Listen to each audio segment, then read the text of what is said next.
मेरा सोहना ते शहजादा वीर जनाब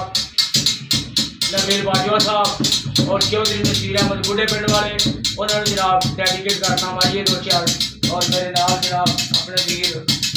अंसर जट साहब जनाब मास्टर खैर वो हीरे मोती सोने लाल नी कोई काले कामाया वो हीरे मोती सोने लाल नी कोई काले कामाया कोई उसे दिन मैं मर जाऊं मुझे भुला तेरा नाम आया कोई उसे दिन मैं मर जाऊं मुझे भुला तेरा नाम आया।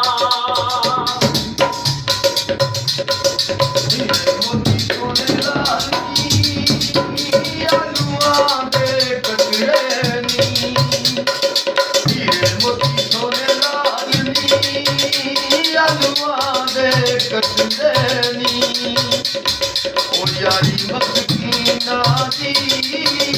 टुट जान दे कचरेनी यारी मस्कीना दी टुट जान दे कचरेनी ओ हीरे मोती सोने लाल नी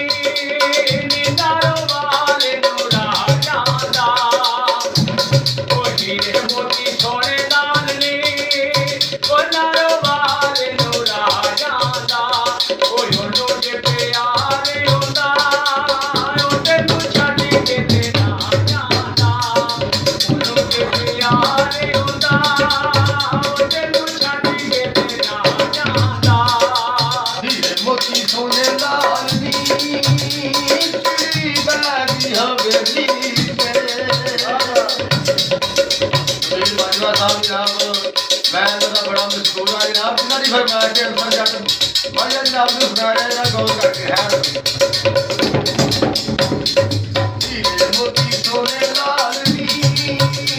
चिड़ी बैगी हवेली पे तेरा मेरा प्यार पिया एक बर्फी दिली पे तेरा मेरा प्यार पिया एक बर्फी दिली पे हीरे मोती सोने लाल नी कोई कोठे उत्ते काम